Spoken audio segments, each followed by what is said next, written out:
Salam andrologi, balik lagi sama saya Dr. Seso di kelas andrologi. Hari ini saya ada di atap Eatery and Coffee di rooftop dari Rumah Sakit Ibu dan Anak Gladiol di Kota Magelang. Seperti halnya kelas, saya absen dulu. Pastikan kamu sudah subscribe kelas andrologi dan nyalakan lonceng notifikasinya. Ayo, udah belum?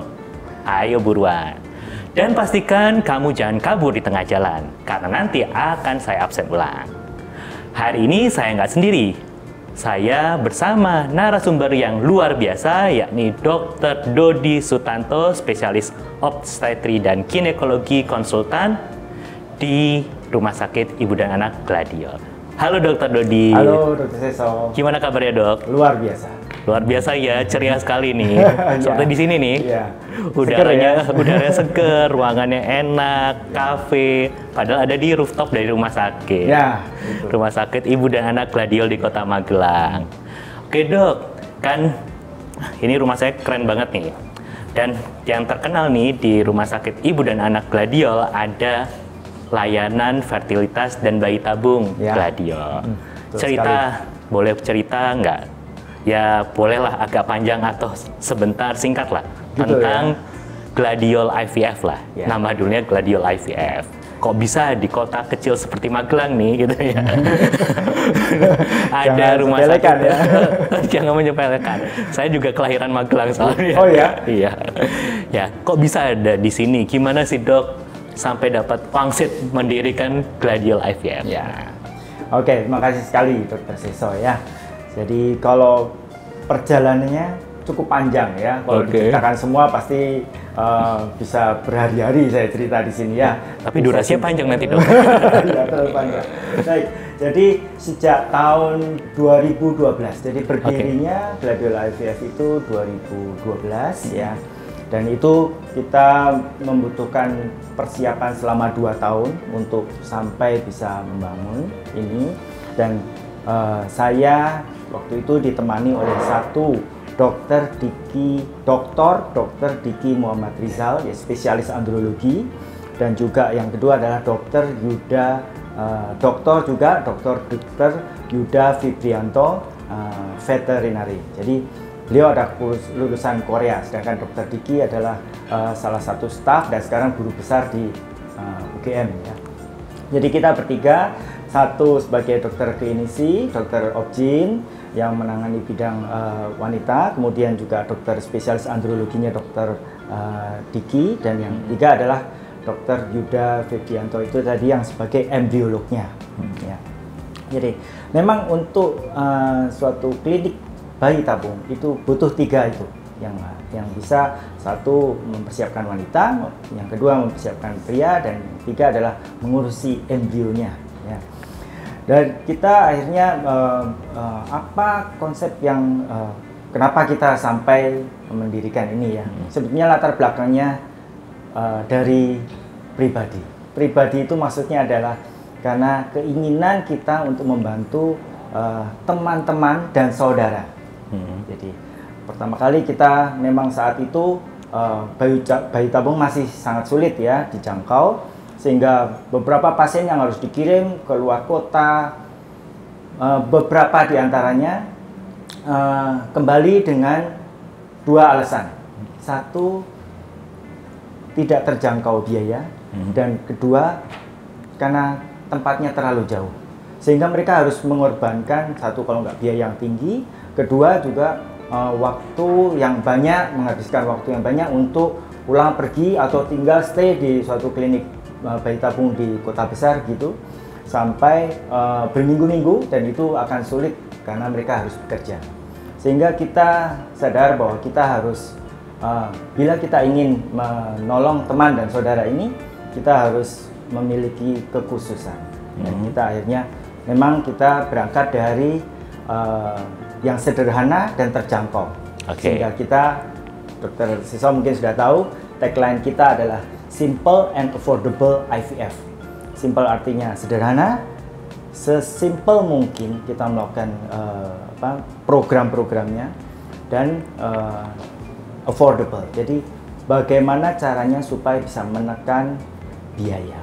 Gitu Dokter Seso. Itu Oke. dari pertamanya. Oke, luar biasa ya. Dari 2012. Dari 2012. Sebelumnya itu kan apakah langsung serta-merta klinik bayi tabung, Dok? Apakah mulai dari layanan inseminasi terlebih dahulu? Iya. Nah, itu sejak tahun berapa, Dok? Waduh, saya mulai berpraktek itu tahun 2007, 2008 dan 2-3 tahun kemudian dengan Dokter Diki pertama kali ya kita memulai suatu layanan fertilitas teknologi reproduksi berbantu yang berupa inseminasi. Inseminasi ini adalah cara bagaimana pasangan suami istri yang sulit hamil, tentu dengan syarat tertentu, bisa lebih cepat hamil dengan menyuntikkan sperma yang telah dimuliakan, diproses, dicuci dan dibersihkan supaya bisa dan dimasukkan pada wanita istrinya yang sedang masa subur sehingga bisa kemungkinan kehamilannya jadi lebih tinggi. Sejak tahun itu sekitar 2008 2009 berkembang dari inseminasi. Inseminasi. Nah, terus akhirnya bisa naik derajat jadi klinik bayi tabung itu gimana suka dukanya gitu loh, Dok? Boleh. Jadi tantangannya inseminasi saat itu kita memang merasa bahwa ini kalau dalam literatur itu sekitar 7-15% ya keberhasilannya. Jadi setiap kali program inseminasi 7-15%, jadi antara kira-kira 1 dari 7 pasangan yang berhasil. Tapi saat itu catatan saya dengan Dokter Diki mengatakan kita keberhasilannya bisa sampai hampir 20%. Jadi ini kita melakukannya sudah dengan benar. Ya. Tapi bagaimana dengan pasangan yang belum berhasil? Mereka harus setelah inseminasi itu kalau disebut gagal itu kalau sudah 4 kali, Dokter Seso. Oke, 4 kali ya, Dok. 4 kali diulang dengan teknik yang diperbaiki tetap belum berhasil, akhirnya harus bayi tabung. Nah, itu pada pasangan-pasangan tersebut yang saya ceritakan pertama harus kita kirim ke keluar kota, kita rujuk, ternyata beberapa mereka tidak berhasil. Dan beberapa Dokter Seso yang kita juga makin kuat ingin mendirikan klinik ini adalah ketika mereka yang tidak terjangkau tadi berusaha, oke Dok, nanti mungkin tahun depan, kemudian tahun depan lagi. Ternyata sampai beberapa tahun mereka ketika saatnya mereka sudah cukup uang dan sudah siap, sudah mengambil libur panjang, mereka sudah pada tahap di mana keberhasilannya sudah menurun. Karena satu, bisa usia wanita yang makin bertambah, kita tahu di atas 35, apalagi sudah 40 tahun ke atas itu semakin sulit keberhasilannya, bahkan untuk bayi tabung. Yang kedua, perburukan dari kualitas sperma. Ya. Dengan semakin memburuknya kualitas sperma sehingga keberhasilannya juga semakin kecil.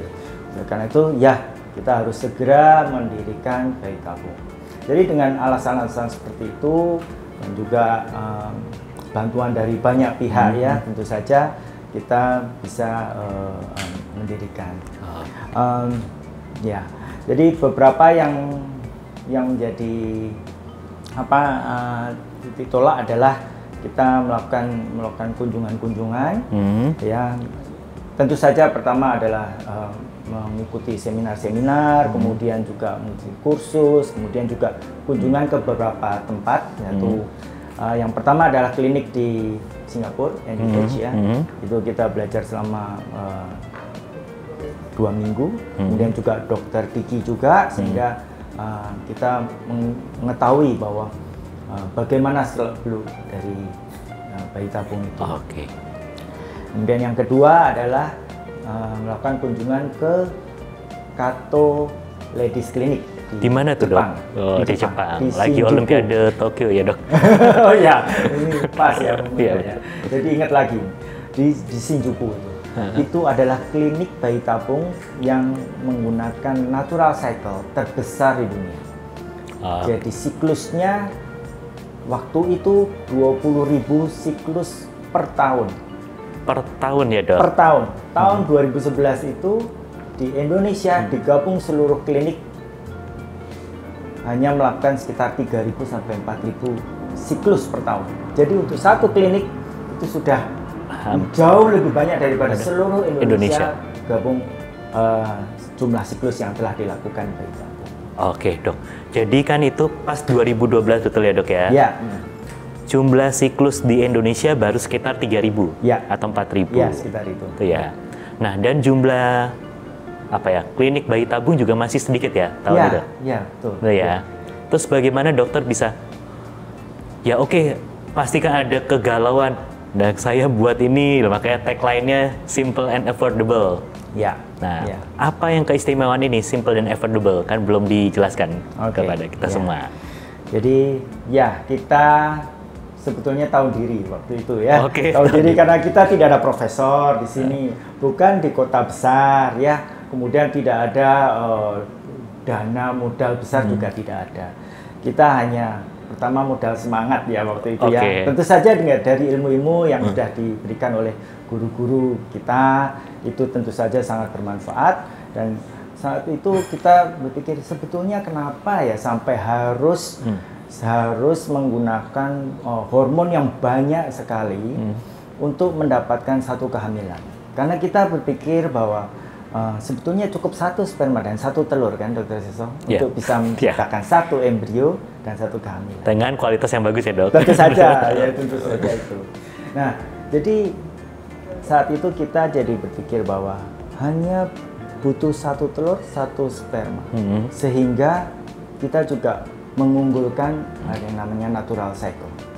Natural cycle itu adalah satu teknik bayi tabung di mana mengunggulkan mengupayakan dengan siklus natural, jadi tanpa hormon yang banyak, bahkan tanpa hormon sama sekali. Kita hanya membutuhkan satu telur matang, kemudian dilakukan fertilisasi dengan dengan sperma. Waktu itu kita menggunakan konvensional fertility ya, jadi sperma dicampur dalam satu telur untuk mendapatkan satu embrio, dan itu dimasukkan. Nah itu adalah unggulan kita, natural cycle IVF.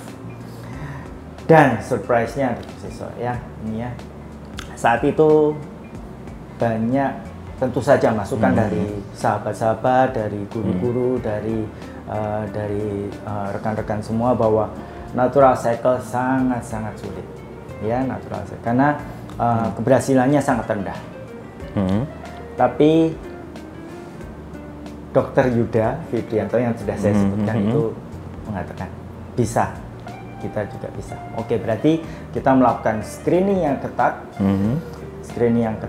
kemudian juga screening itu artinya pemilihan pasangan, pemilihan pasien, calon-calon pasien yang ketat, sehingga hanya betul-betul yang memenuhi syarat.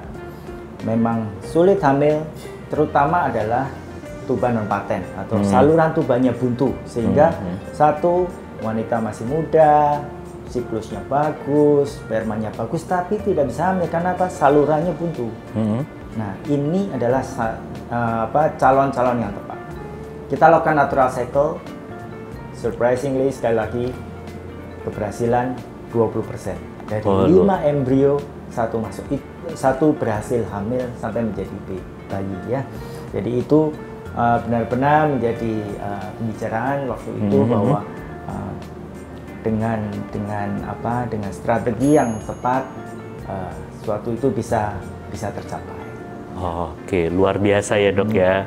Padahal itu berangkat dari di Kato ya dok ya. Kato Women Clinic. Kato Women Clinic di Ladies Clinic. Ladies Clinic. Ya. Kato Ladies Clinic di Jepang ya dok ya. Itu adalah rujukan kita. Rujukan dia menggunakan natural cycle. Natural cycle, betul. Sehingga murah ya dok ya, terjangkau bukan betul. Murah ya, terjangkau. Saat itu saya ingat sekali cara menghitungnya begini. Di Jepang natural cycle itu saat itu habis sekitar 30-40 juta rupiah uang sini. 30-40 juta ya. Jadi saya mulai dari kita harus bisa menawarkan atau bukan. Kita harus membuat pelayanan yang saya hitung dari GDP-nya sana dan sini gitu ya. Jadi kita harus besaran sana dok. Ya, makanya kita harus sekitar 10-15 juta baru itu itu masuk akal. Oke. Saat itu kita mulai dari pertama kali sekitar 12 juta untuk satu paket. Satu paket. Ya, siklus natural. Berarti nggak sampai ratusan juta ya, Dok? Nggak sampai ratusan Tapi juta ya. ya? Itu ya 20% ternyata keberhasilan. Oke, ternyata keberhasilannya 20%. Dan itu sudah sangat membantu, banyak membantu karena banyak kita tentu tahu ya. Banyak pasangan yang sudah menabung bertahun-tahun, oke cukup, ternyata usianya udah lewat, sudah makin sulit, jadi akhirnya berapapun uangnya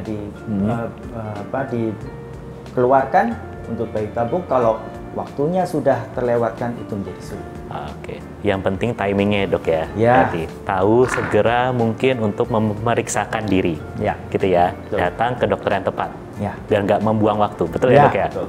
Betul. Oke Dok, dari 2012 sekarang kita 2021, berarti sekitar perjalanan 9 tahun. Ya benar ya Dok ya, lebih dari satu window ya. Iya. Lebih dari satu window. Berasa, ya. Lebih dari lagunya Tulus ya Dok. Oh gitu.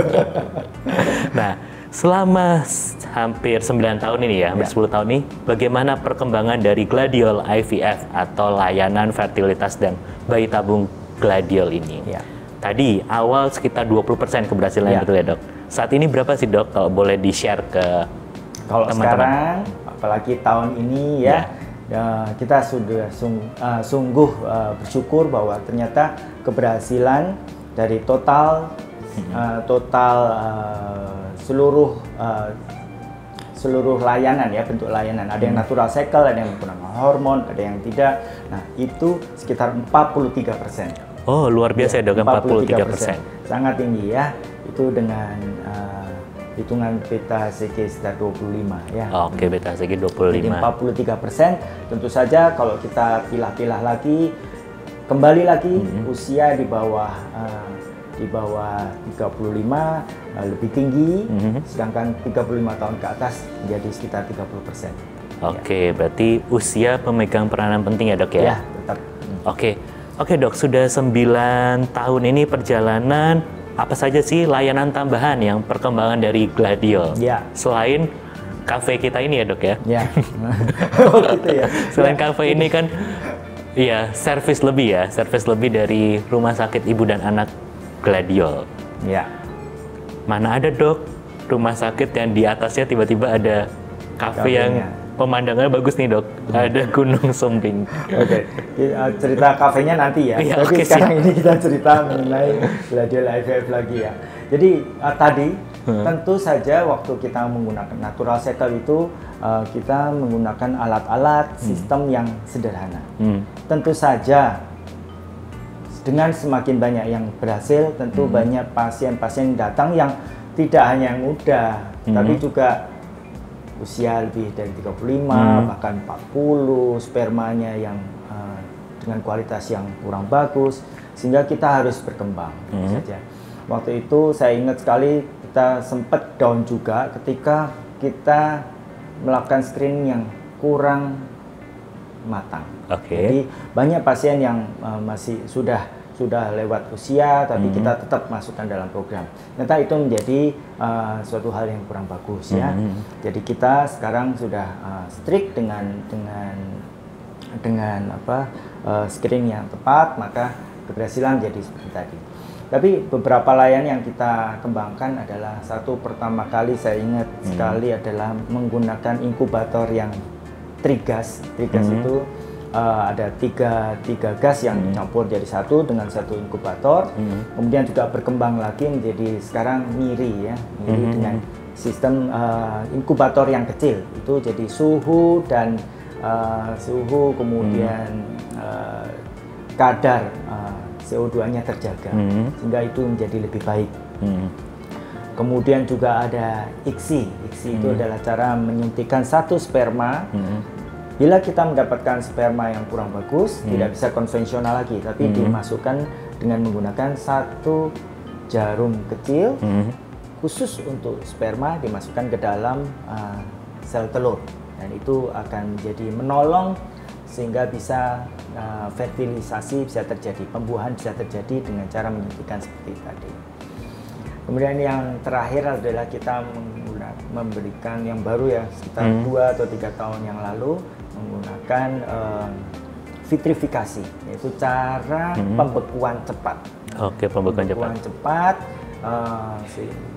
menggunakan liquid nitrogen sehingga embrio yang bila kita mendapat embrio yang berlebih, kita dapat bekukan dan bisa ditransfer di siklus-siklus berikutnya atau pada untuk tujuan kehamilan berikutnya. Oke. Gitu. Ya, berarti bank embrio ya dok ya? Bank embrio. Di samping bank sperma. Itu juga bisa digunakan ya, bank sperma ya. Jadi, iya. Tapi nggak dapet ini ya dok, nggak dapet bunga ya dok ya? Kan kalau di mana-mana bank ada bunganya. Iya. Malah bayar. Ya. Iya. Ini nggak ada ya dok ya? Nggak ada bunganya. Oke. Ya. Oke, jadi perjalanan selama hampir 10 tahun ini perkembangan luar biasa ya dok ya, meningkatkan juga angka keberhasilan, gitu. Boleh nggak dok kasih tips kira-kira apa sih bagaimana kita mau meningkatkan peluang keberhasilan program bayi tabung, apalagi saat ini dengan masa pandemi dan juga era sosmed, banyak nih artis-artis yang akhirnya open ya bahwa mereka program bayi tabung lah. Banyak tuh pasangan yang sudah lama, 5 tahun, berapa tahun, artis aja mau, ya saya juga. Nah, tapi apa sih biar peluang keberhasilan kehamilan juga meningkat pada program bayi tabung? Kira-kira tipsnya apa aja dok? Oke, baik pemirsa dan para calon orang tua ya yang sedang berusaha untuk menjadi orang tua.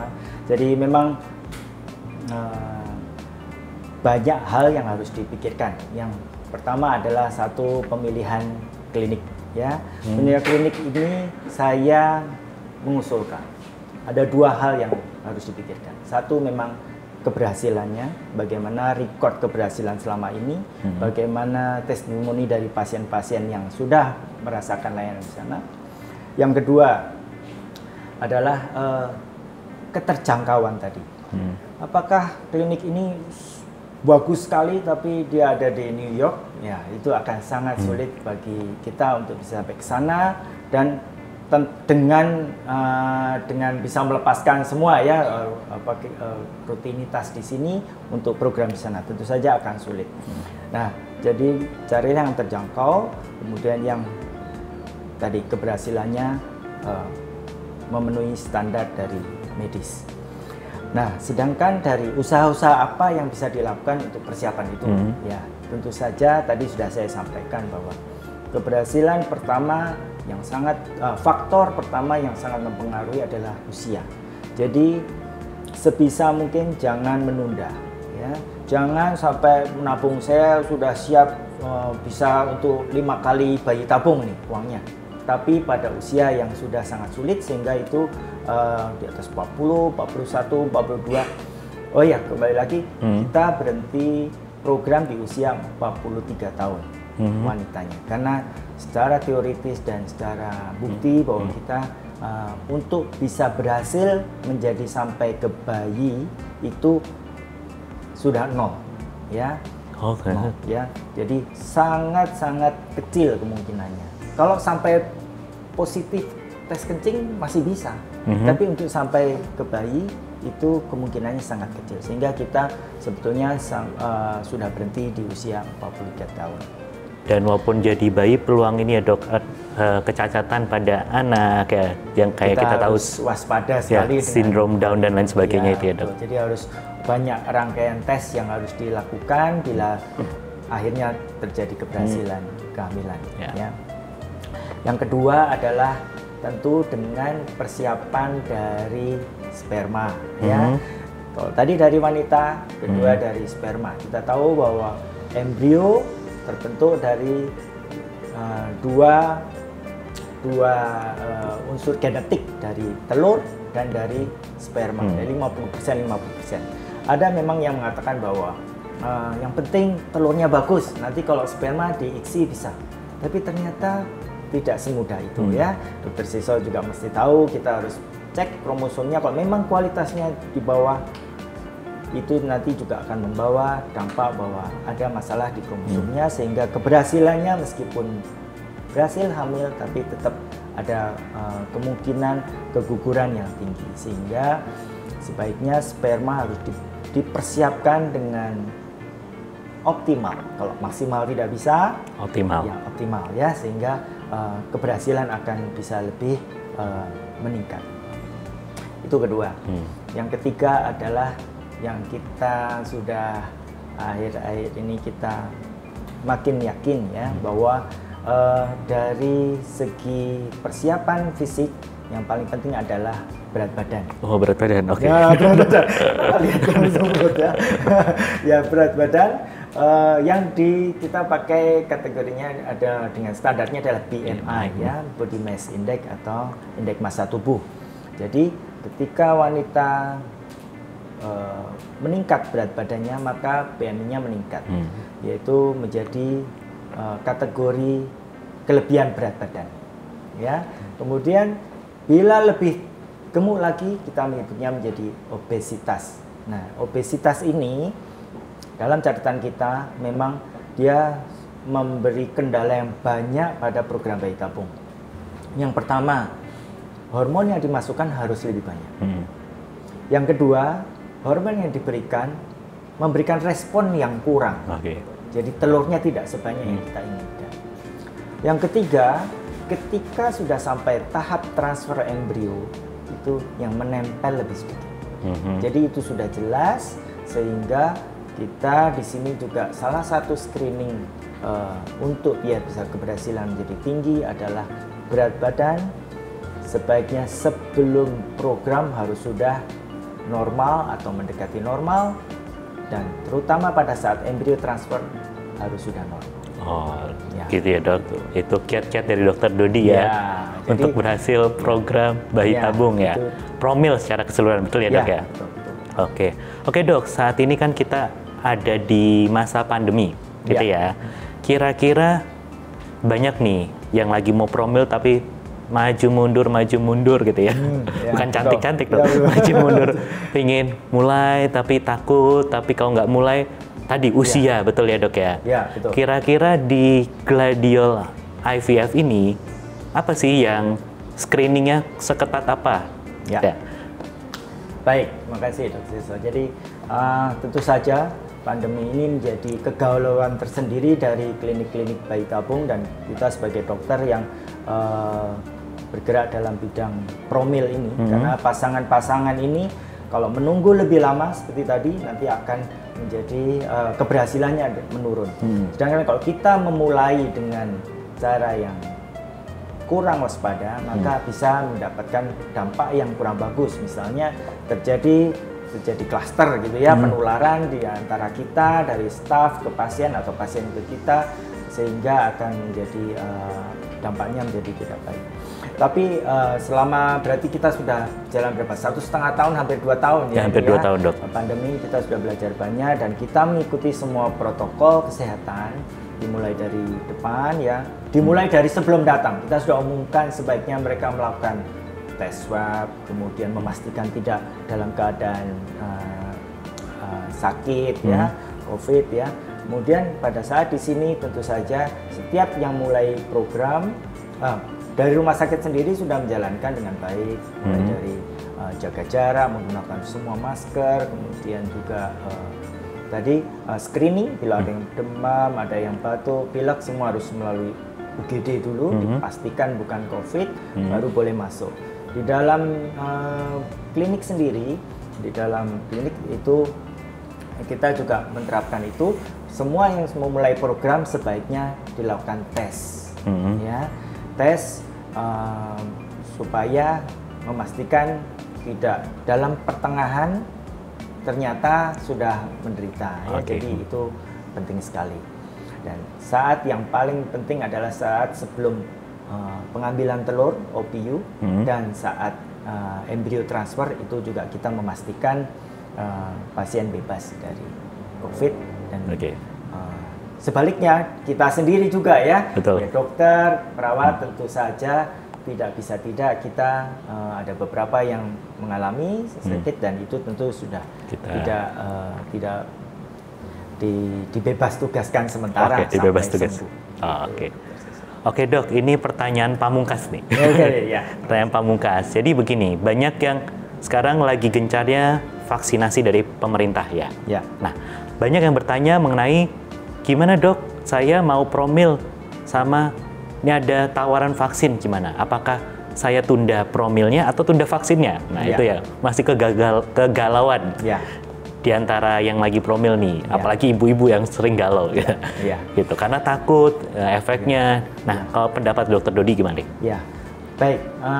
Dalam hal ini karena ini suatu ilmu, kita tidak boleh berpendapat ya. Tapi betul. Kita membaca dari rujukan-rujukan.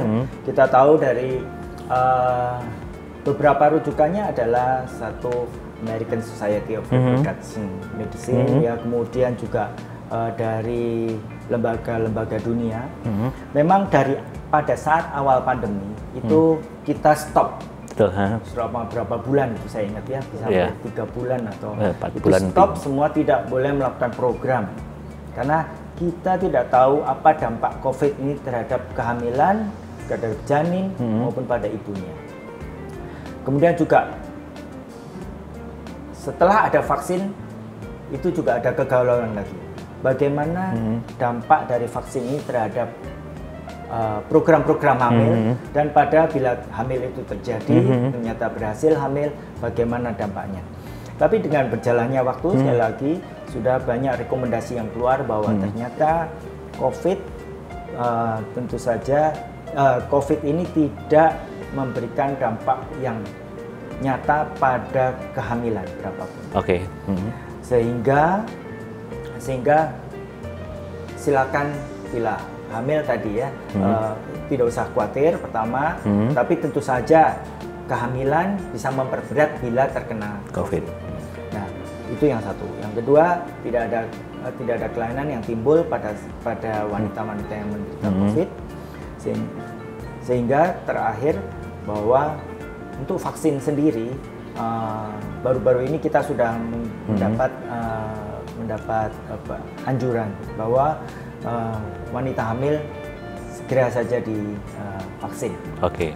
Ya, jadi dan apa jenis vaksinnya, umur kehamilannya berapa, tidak ada masalah. Oke. Termasuk yang mau promil juga boleh ya dok divaksin? Ya tentu saja itu ya. Jangan sampai promil berhasil malah nantinya jadi kena COVID. Siap. Itu justru malah menjadi dampak yang lebih. Nah, itu catatan ya buat semua yang lagi promil nih, yang galau mau vaksin atau enggak, mau tunda dan lain sebagainya. Ayo, sebisa mungkin vaksin dulu sebelum promil. Karena nanti takutnya, karena tadi ya dok, kehamilan bisa memperberat kalau kena COVID. Ya. Gitu. Oke, Dokter Dodi, luar biasa ilmu, sharing, pengalaman terkait Gladiol IVF ini. Pastinya berguna untuk kita semua ya. Semoga. Sumber inspirasi gitu ya. Sehat selalu dok, gitu ya.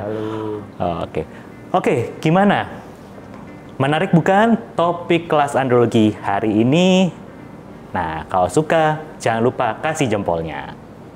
Dan jangan lupa juga kalau misalnya ada pertanyaan, tulis di kolom komentar dan share kepada mereka yang membutuhkan.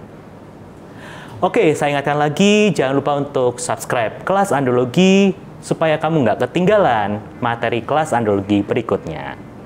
Sampai jumpa, salam sehat dan salam andrologi.